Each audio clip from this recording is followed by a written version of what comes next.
Bonjour, mais aussi bon sabbat à toutes celles et ceux qui pourront suivre cette vidéo en direct. Nous commencerons ce service en chantant ensemble le chant J'aime numéro 507 intitulé « Ton amour, ta puissance ».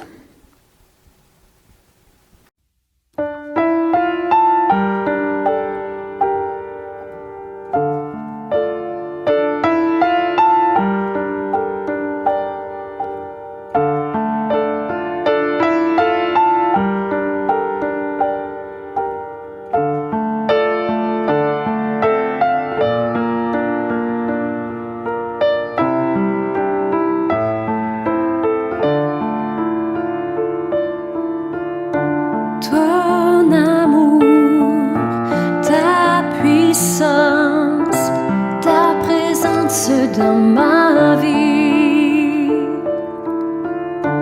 Ton amour, ta puissance, ta présence dans ma vie. Je veux t'adorer de tout mon cœur. Je veux t'adorer de toute mon âme. Je veux t'adorer de toute ma force, car tu es mon Dieu.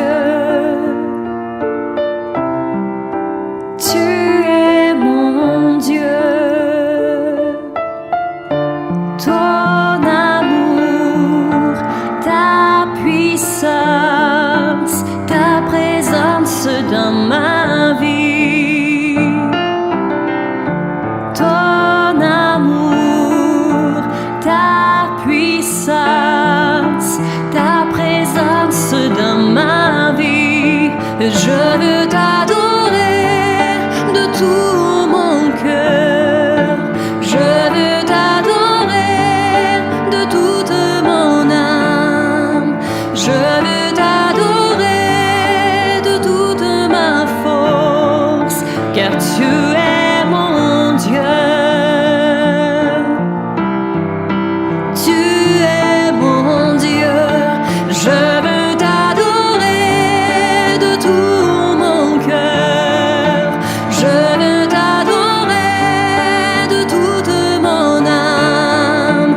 Je veux t'adorer de toute ma force, car tu es mon Dieu. Tu es mon Dieu. Tu es mon Dieu. Tu es mon Dieu.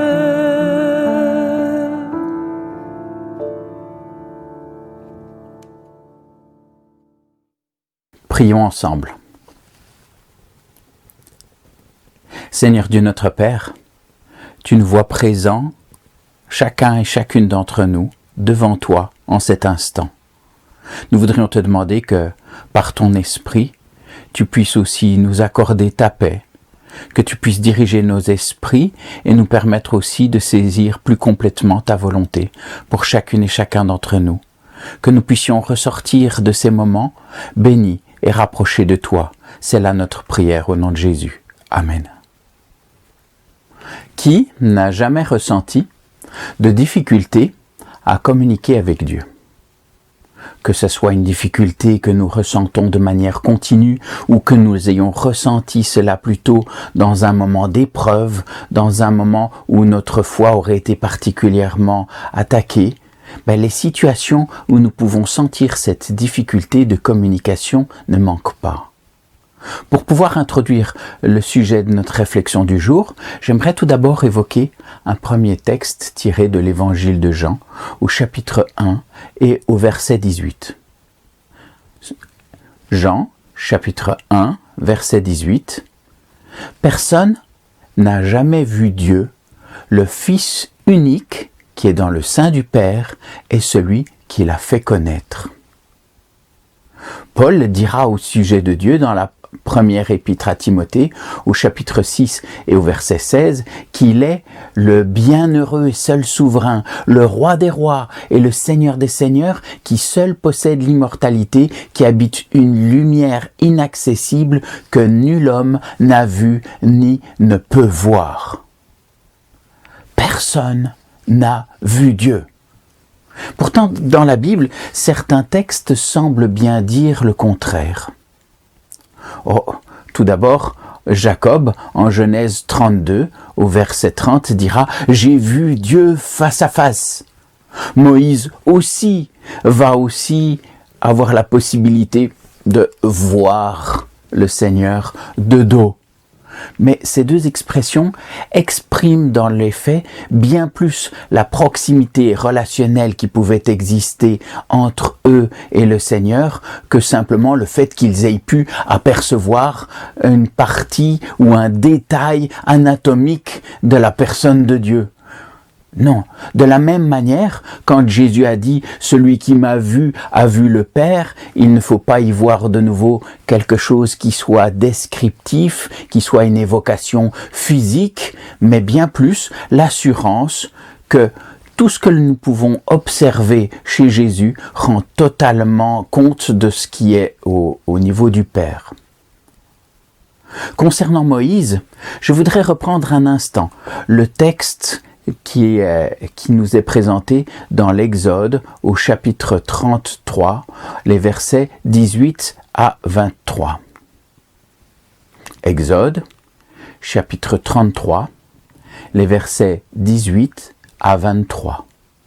Moïse dit « Fais-moi voir ta gloire ». Et l'Éternel répondit, « Je ferai passer devant toi toute ma bonté, et je proclamerai devant toi le nom de l'Éternel. Je fais grâce à qui je fais grâce, et miséricorde à qui je fais miséricorde. » L'Éternel dit, « Tu ne pourras pas voir ma face, car l'homme ne peut me voir et vivre. » Et l'Éternel dit, Voici un lieu près de moi, tu te tiendras sur le rocher, et quand ma gloire passera, je te mettrai dans un creux du rocher, je te couvrirai de ma main jusqu'à ce que j'aie passé, et lorsque je retournerai ma main, tu me verras par derrière, mais ma face ne pourra pas être vue. La gloire du Seigneur est bien trop forte, bien trop grande pour que notre humanité déchue puisse se trouver en sa présence. Ce Dieu invisible, avouons-le, nous pose souvent difficulté. Cela peut soulever, pour nombre d'entre nous, un problème ou des questionnements. Comment communiquer avec un être que l'on ne voit pas, que l'on n'entend pas, et tout cela en essayant de rester plus ou moins sain d'esprit, qu'il ne s'agisse pas simplement d'un petit dialogue interne de petites voix que nous entendrions d'une manière ou d'une autre et qui nous qualifierait plutôt pour un séjour en psychiatrie. Tout d'abord, comment lui adresser la parole ? Parfois, il peut nous arriver certainement de nous sentir gênés, mal à l'aise quand il s'agit de parler à celui qui est à la fois le Seigneur, le Créateur de toutes choses, le Tout-Puissant, le Tout Autre, celui qui est omniprésent. Oui, omniprésent, alors que parfois nous le pensons ou nous le ressentons peut-être comme étant absent, alors qu'il est pourtant bien là. Souvenez-vous, c'est ce que rappelle d'ailleurs Jérémie au faux prophète qui parlait et agissait à l'encontre de la volonté de Dieu en égarant sans cesse le peuple comme si Dieu n'entendait pas et ne voyait pas. Lisons rapidement ce passage ensemble dans Jérémie au chapitre 23, les versets 23 et 24. Jérémie 23, les versets 23 et 24. Ne suis-je Dieu que de près ? Déclaration du Seigneur. Ne suis-je pas Dieu de loin ? Quelqu'un peut-il se cacher dans une cachette sans que je le voie ? Déclaration du Seigneur. Est-ce que je ne remplis pas le ciel et la terre ? Déclaration du Seigneur. Comment s'adresser à lui. Dois-je utiliser un nom ou une formule particulière? Et si mes pensées et mes paroles ne sonnaient pas justes, si elles n'étaient pas convenables, si elles n'étaient pas assez bien formulées pour être adressées au roi des rois? Parfois, nous sommes tentés de reprendre peut-être une prière que nous aurions lue ou entendue, que nous trouverions fort belle, bien formulée, assez adéquate. Et après tout, pourquoi pas? Pourquoi pas, tant que nous ne commençons pas à attribuer à tel ou tel mot, à telle formulation, un pouvoir particulier? Même en ce qui concerne la prière que nous appelons le Notre Père habituellement, et il est important qu'il s'agisse de notre prière à notre Père et non d'une simple récitation, qu'il s'agisse de notre engagement, de notre volonté d'accomplir la sienne, en quelque sorte une expression de notre confiance dans le fait que sa volonté va toujours loin au-delà de la nôtre. Reprendre la formulation d'une prière, oui, pourquoi pas, tant que cette prière exprime bien nos pensées et notre volonté, nos souhaits, ce que nous choisissons de déposer au pied de... de qui dans le fond?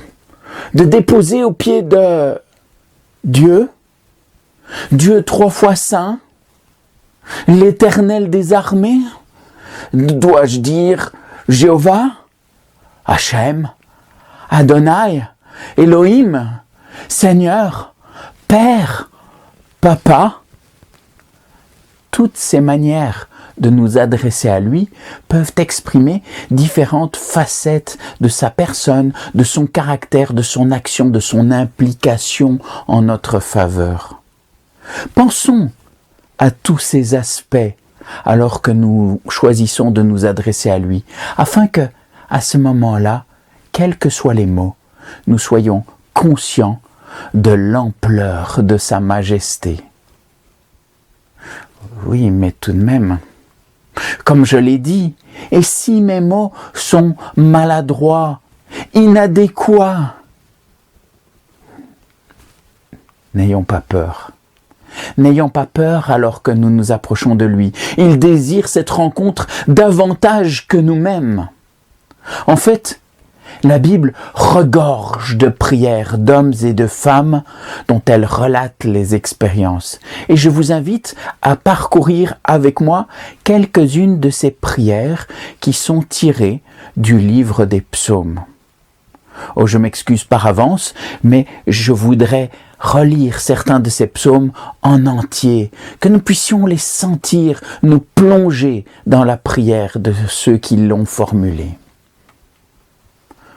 Tout d'abord, nous commencerons par lire le psaume 138. Psaume 138 de David. Je te célèbre de tout mon cœur. Je chante tes louanges en la présence de Dieu. Je me prosterne dans ton saint temple et je célèbre ton nom à cause de ta bonté et de ta fidélité. Car ta renommée s'est accrue par l'accomplissement de tes promesses. Le jour où je t'ai invoqué, tu m'as exaucé, tu m'as rassuré, tu as fortifié mon âme. Tous les rois de la terre te loueront, ô Éternel, en entendant les paroles de ta bouche. Ils célébreront les voies de l'Éternel, car la gloire de l'Éternel est grande. L'Éternel est élevé, il voit les humbles, il reconnaît de loin les orgueilleux. Quand je marche au milieu de la détresse, tu me rends la vie, tu étends ta main sur la colère de mes ennemis, et ta droite me sauve. L'Éternel agira en ma faveur. Éternel, ta bonté dure toujours, n'abandonne pas les œuvres de tes mains. Un psaume magnifique un psaume de remerciement à Dieu, de louange quant à son action en notre faveur. Je voudrais maintenant prendre un autre psaume avec vous, le psaume 95. Psaume 95. Venez, chantons avec allégresse à l'Éternel. Poussons des cris de joie vers le rocher de notre salut. Allons au-devant de lui avec des louanges. Faisons retentir des cantiques en son honneur, car l'Éternel est un grand Dieu. Il est un grand roi au-dessus de tous les dieux. Il tient dans sa main les profondeurs de la terre et les sommets des montagnes sont à lui. La mer est à lui, c'est lui qui l'a faite, la terre aussi, ses mains l'ont formée. Venez, prosternons-nous, humilions-nous, fléchissons le genou devant l'Éternel, notre Créateur, car il est notre Dieu, et nous sommes le peuple de son pâturage, le troupeau que sa main conduit. Extraordinaire psaume, et dans cette première partie de ce psaume 95, le psalmiste exprime toute son adoration envers Dieu, envers le Créateur. D'autres psaumes, comme par exemple le psaume 51, mais nous le connaissons fort bien, je ne le lirai pas maintenant, nous prendrons maintenant aussi le psaume 25, qui exprimera quelque chose d'assez semblable. Un psaume qui exprime cette volonté de repentance. Il s'agit aussi d'un psaume de David. Psaume 25 de David. Éternel, j'élève à toi mon âme. Mon Dieu, en toi je me confie que je ne sois pas couvert de honte, que mes ennemis ne se réjouissent pas à mon sujet. Tous ceux qui espèrent en toi ne seront point confondus. Ceux-là seront confondus qui sont infidèles sans cause. Éternel, fais-moi connaître tes voies, enseigne-moi tes sentiers, conduis-moi dans ta vérité, instruis-moi, car tu es le Dieu de mon salut. Tu es toujours mon espérance, Éternel. Souviens-toi de ta miséricorde et de ta bonté, car elles sont éternelles. Ne te souviens pas des fautes de ma jeunesse, ni de mes transgressions. Souviens-toi de moi selon ta miséricorde, à cause de ta bonté, ô Éternel. L'Éternel est bon et droit. C'est pourquoi il montre aux pécheurs la voie, il conduit les humbles dans la justice, il enseigne aux humbles sa voie. Tous les sentiers de l'Éternel sont miséricorde et fidélité. Pour ceux qui gardent son alliance et ses commandements, c'est à cause de ton nom, ô Éternel, que tu pardonneras mon iniquité, car elle est grande. Quel est l'homme qui craint l'Éternel ? L'Éternel lui montre la voie qu'il doit choisir. Son âme se reposera dans le bonheur et sa postérité possédera le pays. L'amitié de l'Éternel est pour ceux qui le craignent et son alliance leur donne instruction. Je tourne constamment les yeux vers l'Éternel, car il fera sortir mes pieds du filet. Regarde-moi, aie pitié de moi, car je suis abandonné et malheureux. Les angoisses de mon cœur augmentent. Tire-moi de ma détresse, vois ma misère et ma peine, et pardonne tous mes péchés. Vois combien mes ennemis sont nombreux, et de quelle haine violente ils me poursuivent. Garde mon âme, et sauve-moi, que je ne sois pas confus quand je cherche auprès de toi mon refuge. Que l'innocence et la droiture me protègent, quand je mets en toi mon espérance. Ô Dieu, délivre Israël de toutes ses détresses. Un psaume qui exprime bien ce désir de David de se confier dans la bonté, dans la grâce du Seigneur, et non pas dans ses propres mérites. Dans le psaume 42, nous lisons au chef des chantres, cantique des fils de Corée. Comme une biche soupire après des courants d'eau, ainsi mon âme soupire après toi, ô Dieu. Mon âme a soif de Dieu, du Dieu vivant. Quand irai-je et paraîtrai-je devant la face de Dieu? Mes larmes sont ma nourriture jour et nuit, pendant qu'on me dit sans cesse « Où est ton Dieu ?» Je me rappelle avec effusion de cœur quand je marchais entouré de la foule et que je m'avançais à sa tête vers la maison de Dieu, au milieu des cris de joie et des actions de grâce d'une multitude en fête. Pourquoi t'as battu, mon âme, et gémis-tu au-dedans de moi? Espère en Dieu, car je le louerai encore. Il est mon salut et mon Dieu. Je n'ai lu qu'une partie de ce psaume. Mais on peut aussi y sentir une profonde tristesse, un sentiment d'abandon. Oh, quelqu'un qui se souvient effectivement des moments de bonheur qu'il a vécu, mais qui se sent coupé, séparé, exclu de ces moments. Malgré tout, il souhaite exprimer encore sa confiance dans le fait que le Seigneur l'accompagnera, qu'il interviendra et que le temps des louanges lui aussi reviendra. Le psaume 143 est un psaume qui exprime encore une tonalité différente. Psaume 143, psaume de David. Éternel, écoute ma prière, prête l'oreille à mes supplications, exauce-moi dans ta fidélité et dans ta justice.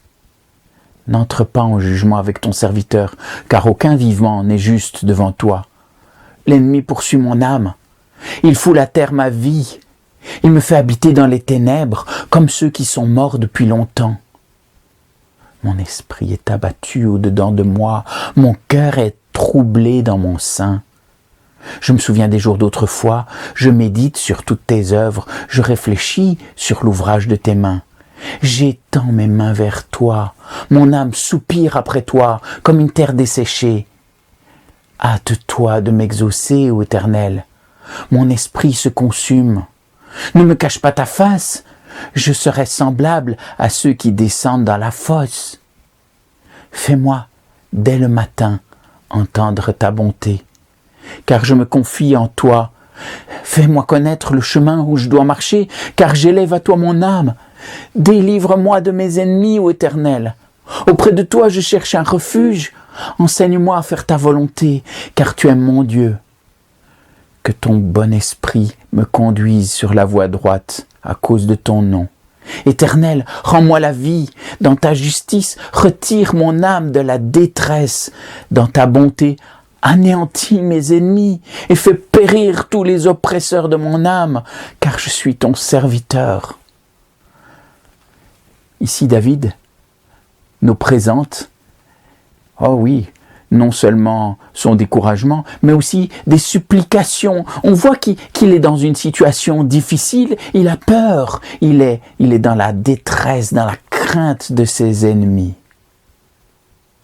Dans d'autres psaumes encore, une autre émotion va surgir. Psaume 13, les versets simplement 1 et 2, au chef des chantres, psaume de David. Jusqu'à quand, Éternel, m'oublieras-tu sans cesse? Jusqu'à quand me cacheras-tu ta face? Jusqu'à quand aurai-je des soucis dans mon âme et chaque jour des chagrins dans mon cœur? Jusqu'à quand mon ennemi s'élèvera-t-il contre moi? On peut sentir qu'il y a non seulement une incompréhension, mais une forme de revendication. Seigneur, enfin! Si tu es présent, si tu es Dieu, si tu règnes, comment se fait-il que toujours les choses continuent à se dérouler de cette manière-là? Pourquoi le malheur continue à s'abattre sur moi? Révolte que l'on peut sentir aussi dans le psaume 94, les versets 2 et 3. Lève-toi, juge de la terre, rends aux superbes selon leurs œuvres. Jusqu'à quand les méchants, ô Éternel? Jusqu'à quand les méchants triompheront-ils? Oui, Seigneur, que fais-tu? Un petit refrain que nous entendons bien souvent, qui peut-être vient aussi à notre cœur parfois, mais que nous entendons régulièrement autour de nous. Mais s'il y avait un Dieu, comment se fait-il qu'il y ait tant de mal sur la terre? Mais que fais-tu, Seigneur? Jusqu'à quand tarderas-tu? Un cri de révolte, un cri d'incompréhension. Le dernier exemple que j'ai voulu prendre pour vous dans les psaumes est peut-être le plus dur, celui qui peut choquer le plus. Il s'agit du psaume 137. Ah oui, c'est un psaume écrit par les habitants de Juda alors qu'ils ont été emmenés en captivité. Ils sont à Babylone, et voici le texte dit « Sur le bord des fleuves de Babylone, nous étions assis, et nous pleurions en nous souvenant de Sion. Au saule de la contrée, nous avions suspendu nos harpes. Là, nos vainqueurs nous demandaient des chants, et nos oppresseurs de la joie. Chantez-nous quelques-uns des cantiques de Sion. » Comment chanterions-nous les cantiques de l'Éternel sur une terre étrangère? Si je t'oublie, Jérusalem, que ma droite m'oublie, que ma langue s'attache à mon palais, si je ne me souviens de toi, si je ne fais de Jérusalem le principal sujet de ma joie. Éternel, souviens-toi des enfants d'Édom qui dans la journée de Jérusalem disaient « Rasez, rasez jusqu'à ses fondements ! Fille de Babylone la dévastée, heureux qui te rend la pareille, le mal que tu nous as fait, heureux qui saisit tes enfants et les écrase sur le roc. » On ne peut être que choqué en entendant de pareilles paroles. On pourrait être étonné de voir cohabiter ensemble dans la parole de Dieu des psaumes si différents, certains si beaux, si joyeux, et d'autres si tristes, si inquiétants parfois. Dans le fond, ces psaumes touchent à notre réalité humaine. Alors même que je peux demander grâce, appeler à l'aide pour moi ou pour mes proches, adorer Dieu, le remercier, lui demander pardon, l'inviter à redresser mon cœur et ma vie, à d'autres moments, je peux aller jusqu'à crier mon incompréhension, ma révolte devant ce Dieu qui me semble passif ou absent. Tantôt je bénis, tantôt je pense ou je dis du mal. Je peux aller jusqu'à crier les sentiments de haine qui prennent racine en moi. Oui, dans les psaumes, mais aussi ailleurs dans la Bible, on peut retrouver tout l'éventail des émotions, des sentiments que l'être humain peut être amené à ressentir au cours de sa vie. Si cette cohabitation de sentiments, parfois si diamétralement opposés, nous interroge, elle devrait cependant nous amener à comprendre que nous pouvons nous approcher de Dieu tel que nous sommes, avec nos faiblesses, et que nous pouvons aussi déposer devant lui la réalité de ce que nous sommes, de nos forces, de nos joies, de nos remerciements, de notre adoration, mais aussi des questionnements profonds de notre cœur, de nos révoltes, de nos colères, même de nos haines. Peut-être vous vous demandez aussi parfois alors, pourquoi prier ? Pourquoi prier alors que la Bible dit clairement que le Seigneur voit toutes choses et qu'il connaît toutes mes pensées, comme le rappelle d'ailleurs le texte de 1 Chronique au chapitre 28 et au verset 9 qui précise que l'Éternel sonde tous les cœurs et il pénètre tous les projets et toutes les pensées. Tous ces psaumes que nous avons lus ne signifient pas que tout ce qui naît dans nos cœurs est magnifique, digne d'être pensé, médité, conforme à ses aspirations pour nous. Mais si nous avons besoin de prier, si la Bible nous présente ces textes, c'est aussi une manière de nous faire comprendre que notre Père sait ce que nous sommes, qu'il peut entendre et recevoir tout ce dont notre cœur est plein. Il sait que nous avons besoin de déposer devant lui ce que nous pensons, ce que nous vivons, nos luttes, nos faiblesses, et non pas simplement de formuler des prières d'apparence jolie et respectueuse alors qu'elles ne correspondraient pas à ce que nous vivons et sentons. La prière n'est pas non plus qu'un sac que l'on vide seul dans son coin afin de pouvoir se soulager de tout ce que l'on ressent et de tout ce qui nous accable. La prière est aussi l'assurance de la présence du Dieu vivant qui veut nous apporter sa paix, la paix à nos cœurs souffrants, effrayés, la guérison à nos vies malades du péché, des sentiments dignes de ses enfants, là où la colère et les rancunes se sont enracinées dans nos vies. Je ne veux pas dire pour autant que parce que Dieu peut recevoir la réalité de ce que nous sommes, cela exclut le fait de soigner notre manière de nous adresser au Père des Lumières. Mais je crois que la prière doit aussi et avant tout être une communication vraie entre nous et notre Seigneur. Alors c'est vrai, il est certain que la communication suppose non seulement que nous puissions parler, mais aussi que nous sachions nous mettre à son écoute. Je n'aborderai cependant pas cet aspect avec vous maintenant. Ainsi, maintenant, puisque nous n'avons pas un souverain sacrificateur qui ne puisse compatir à nos faiblesses, approchons-nous donc avec assurance du trône de la grâce afin d'obtenir miséricorde et de trouver grâce pour être secourus dans nos besoins. Que nos vies soient remplies de sa présence et enrichies de prières authentiques. Amen.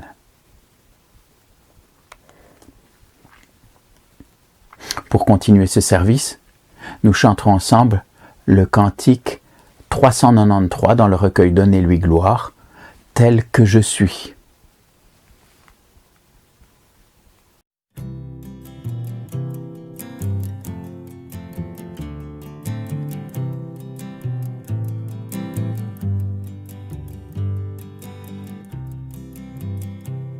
Tel que je suis sans rien en moi, sinon ton sang versé pour moi, et ta voix qui m'appelle à toi, agneau de Dieu, je viens,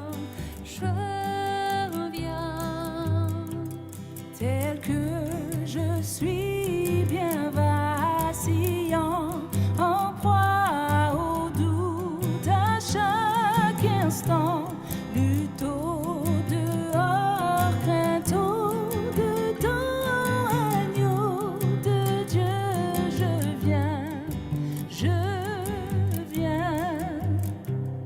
tel que je suis, ton cœur est prêt à prendre le mien tel qu'il est, pour tout changer, sauveur parfait, agneau de Dieu, je viens,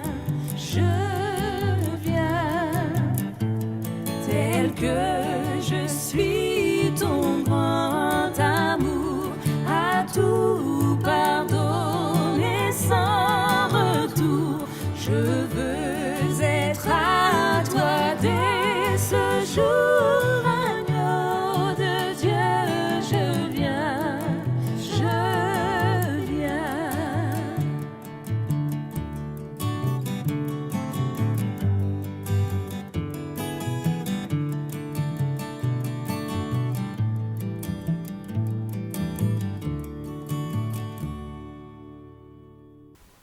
Je voudrais vous inviter à pouvoir clôturer ce culte par un temps de prière.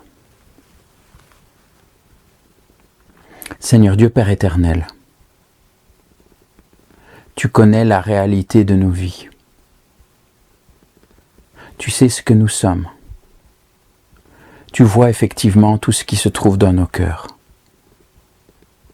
Mais tu sais aussi combien nous avons besoin de venir et de rechercher ta présence, de nous laisser petit à petit toucher et transformer par celui que tu es, que nous puissions aussi nous laisser remplir par la paix et par les sentiments que tu souhaiterais voir grandir dans nos existences.